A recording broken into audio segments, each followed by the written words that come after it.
The school of brides of the Third Reich, a duty of every healthy woman, to give birth to a child for the Führer. This was stated in the National Socialist primer, a propaganda brochure of the Third Reich. Perhaps no political system intervened in family values and personal life as strongly as Hitler's party. Nazi Germany fought with all its might for the so-called racial hygiene and birth rate increase. For this purpose, it created a large number of public organizations. One such organization was British. Bride schools, Nazi bride schools, were a network of specific educational institutions for young girls. The Nazi bride school was opened in 1937 on the island of Schwanenwerder, territorially located in one of the districts of Berlin. The school was a villa with a model farm where girls were taught the basics of household management, cooking, dancing, music, and etiquette over a 6-week period. Initially, the bride school was conceived as an elite gymnasium for the brides of high-ranking Nazis, but soon the number of such schools grew. In Berlin alone, there were 9 of them. Then schools began to open in other cities. By 1944, there were already 32 Nazi bride schools operating in Germany. How to get into the bride school? There were many eager to enter the bride school, despite the fact that the education was paid. For the 2-month training, one had to pay 135 Reichsmarks, approximately $60, which was a significant sum in those times. A certificate of completion was considered very prestigious. Now a girl had every chance of getting married successfully. The main requirement for applicants was, of course, the correct Aryan origin. There was no question of admission if there was Jewish or any other non-Aryan blood in the family. The correct ancestry was attested not only by documents, but also by physical appearance. The students were usually tall, 180 centimeters, fair-haired and blue-eyed. Chestnut hair or green eyes were more of an exception. Furthermore, the prospective student of the bride school had to have good health and physical endurance, as well as mental health. If it was discovered that someone in the girl's family had mental health issues, she would not be accepted into the school. What was taught at the bride school? The bride school cannot be called a full-fledged educational institution, as it did not provide any fundamental education. Above all, the bride school resembled courses in household management.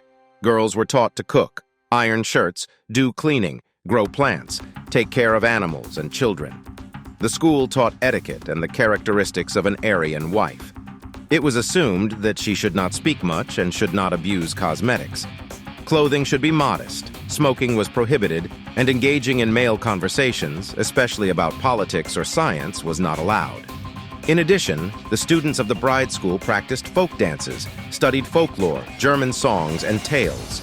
However, this was quite superficial, more for the sake of maintaining a national patriotic spirit. Upon completion of the course, graduates were awarded a certificate with a runic seal.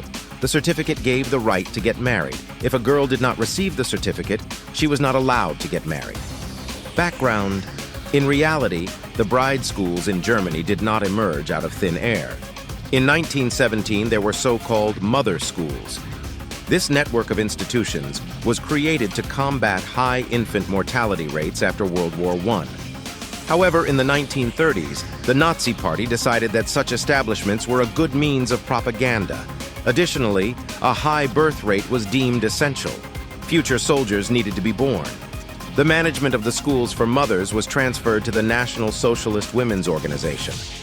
The number of women attending these schools grew rapidly, and by 1937, over 1 million women had enrolled in motherhood courses. The role of women in the Third Reich. A woman's role in society was defined by the principles of 3 Ks: Kinder, children; Küche, kitchen; Kirche, church. The state propagated traditional family values and a return to traditional gender roles.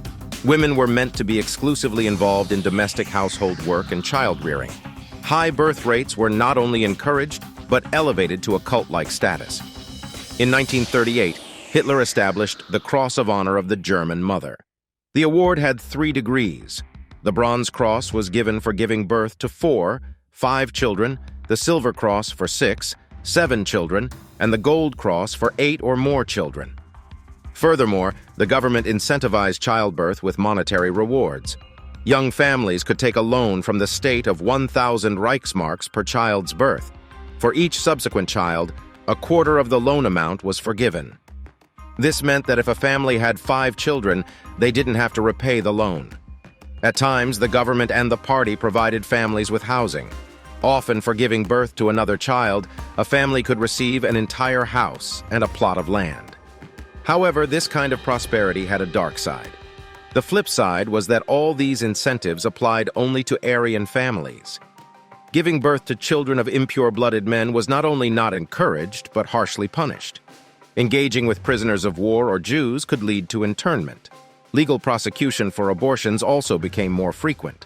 The Nazis despised female emancipation that had started in the 1920s. Wearing short haircuts, bright lipstick, smoking, and dancing the Charleston were unacceptable for German women. Women were prohibited from holding high-ranking positions. They were not allowed to enter institutes or engage in politics, science, or any professions that required education. In the 1930s, there was mass dismissal of women from government positions, as well as lawyers, doctors, and educators.